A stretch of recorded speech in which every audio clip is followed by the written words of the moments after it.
ওকে, so এতদিন ধরে যে জিনিসটার অপেক্ষা ছিল সেই জিনিসটা ফাইনালি চলে এলো। আইপিএলের অকশন লিস্ট চলে এলো। যেখানে আগে আসার লিস্টের পরেও ফ্র্যাঞ্চাইজিগুলো বিসিসিআইকে বলে যে আরও কয়েকটি প্লেয়ারের নাম অ্যাড করতে। সেই কারণে বিসিসিআই সেই লিস্ট থেকে আরও 34 জন প্লেয়ারকে অ্যাড করে, যেখানে ফ্র্যাঞ্চাইজিগুলো রিকোয়েস্টের মাধ্যমে কুইন্টেন ডিকক এই লিস্টের নতুন এডিশন হয়েছে, যার বেস্ট প্রাইস দেখেছে 1 কোটি টাকা। রিসেন্টলি 100 করার পরই হয়তো ফ্র্যাঞ্চাইজিগুলো এই ডিসিশন নিয়েছে। এছাড়াও আরব গুল এই জাতীয় প্লেয়ারদেরও টিমগুলো নিয়েছে। এইভাবে টোটাল 34টি আরও প্লেয়ার রেজিস্টার হয়। এইভাবে 1355 জন প্লেয়ার রেজিস্টার হয় এবং সেখান থেকে ফ্র্যাঞ্চাইজিগুলোর পছন্দ অনুযায়ী 350 জন প্লেয়ারকে শর্টলিস্ট করা হয়েছে।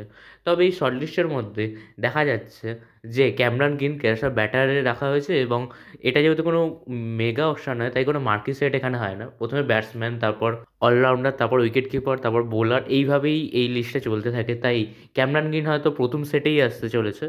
এবং যা জানা যাচ্ছে, কোনো একটি আইপিএল ফ্র্যাঞ্চাইজির কথা মতো ক্যামেরন গ্রিন নিজেকে অ্যাজ আ ব্যাটার হিসাবে রেজিস্টার করেছে।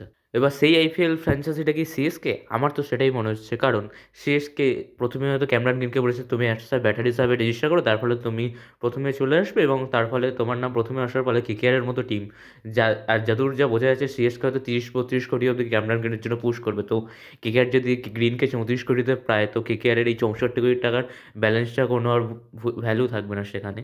তো তারপর অপশনটা কেকেআরকেও ভেবে চিন্তে করতে হবে। তো আমার মনে হচ্ছে সিএসকের কথা মধ্যে ক্যামেরন গ্রিন নিজেকে অ্যাজ আ ব্যাটার হিসাবে রেজিস্টার করেছে, যেখানে গ্রিনের আসার কথা ছিল অলরাউন্ডার অর্থাৎ থার্ড সেটে, সেখানে গ্রিন আসবে ফার্স্ট সেটে।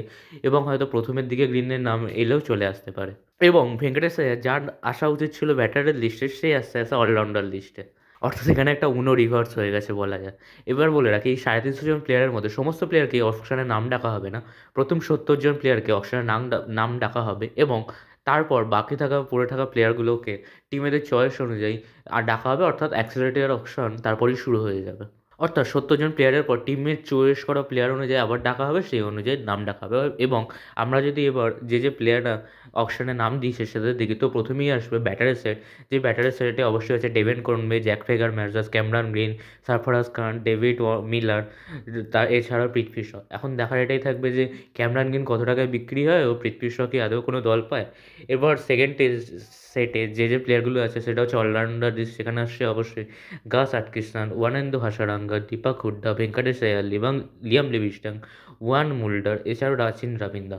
এরপর আসবে উইকেট কিপার লিস্ট। সেখানে আছে অবশ্যই Finn Allen, Jonny Bairstow, KS ফারাক, Quinton de Kock, Ben Duckett, Rahmanullah Gurbaz, এছাড়াও জেমি স্মিথ এখানে আসছে, এবং দেখার একটা থাকবে জেমি স্মিথ কোন দলে যায়। এরপর আসবে ফাস্ট বোলারের লিস্ট। সেখানে আসবে অবশ্যই জেরাল কর্সিয়া, আকাশদীপ, এছাড়াও জেকব ডাফি, এছাড়াও ফাদারাত ফারুকি, এছাড়া হেনরি, স্পেন্সার জনসন, শিবম মাবি, এছাড়াও আনরিক নোকিয়া, মাথিসা পাথিরানা। এর মধ্যে হয়তো মাথিসা পাথিরানার দামটাই সব থেকে বেশি যাবে, এবং ইন্ডিয়ানদের মধ্যে আকাশদীপও হয়তো বেশ ভালো টাকায় কামাতে পারবে।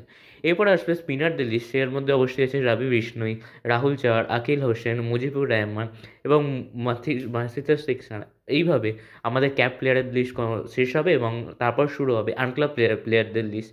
যেখানে অবশ্যই প্রথমে আবার সেই ব্যাটসম্যান থেকে শুরু হবে, যেখানে ব্যাটসম্যান হিসেবে আসবে আরিয়া দেশাই, ইয়াসদুল, অভিনব মনোহর, অমরপ্রীত সিং, এছাড়াও অভিনব তারেজা, এছাড়াও আকিব নবী। এরপর শুরু হয়ে যাবে আবার অলরাউন্ডার নিয়ে। সেখানে অবশ্যই আছে আকিব নবী, তানিশ কয়টান, শিবম কুমার, মাহিপাল লোমলোর, বিজয় শঙ্কর, শাভিং সিং, প্রশান্ত ভিড়।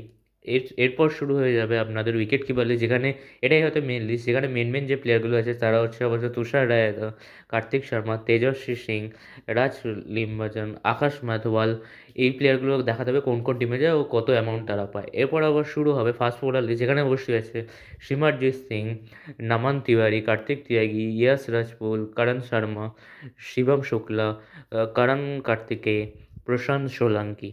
এরপর আপনাদের শুরু হবে এইভাবে 70 জন প্লেয়ার হয়ে যাওয়ার পর অ্যাক্সিলারেটর অকশন শুরু হবে। কিন্তু তখন যদি দেখা যায় যে টিমগুলো চাইছে আরও টানতে, তো এরপর আবার ক্যাপ প্লেয়ারদের লিস্ট শুরু হবে, যেখানে প্রথমে আসবে ব্যাটসম্যান, এইভাবে আবার কন্টিনিউ হতে থাকবে। যেখানে ব্যাটসম্যানের লিস্টে আসে অবশ্যই মায়াঙ্ক আগরওয়াল, এছাড়া রেজা হানরিক্স, প্রথম Nissanka, Tim Robinson, Steve Smith এখানে আছে। এছাড়াও Rahul Tripathi, Sean Abbott, Michael Bracewell.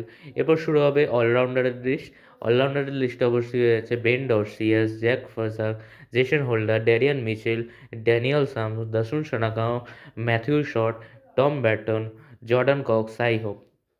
এরপর আপনাদের বোলার উইকেট কিপার লিস্ট শুরু হবে, যেখানে অবশ্যই থাকবে Josh Inglis, Kusal Mendis, Kusal Perera, Tim Seifert, এরপর ফাস্ট বোলার লিস্ট শুরু হবে, যেখানে আসবে Kyle Jamieson, Adam Milne, Lungi ইডলিনি, উইল ওরয়। এইভাবে আইপিএল অকশনটি হবে এবং এইভাবেই সেটগুলি কন্টিনিউ হতে থাকবে। তবে এত অবধি যাবে না, 70 অবধি যাওয়ার পরই অ্যাক্সিলারেটেড অকশন শুরু হয়ে যাবে এবং তারপর টিমগুলো তাদের চয়েস মতো প্লেয়ারদের দেবে, সেই অনুযায়ী আবার অকশন শুরু হবে। তবে ক্যামেরন গ্রিন আগে আসায় হয়তো কেকেআরের জন্য মুশকিলটা আরও বেড়ে গেল। তো এই বিষয়ে আপনাদের কি মতামত অবশ্যই কমেন্টে জানান। আজকের মতো এইটুকুনি বন্ধুরা, ভিডিওটি ভালো লাগলে একটি লাইক করে দেবেন এবং চ্যানেলটিকে সাবস্ক্রাইব করে দেবেন। টাটা।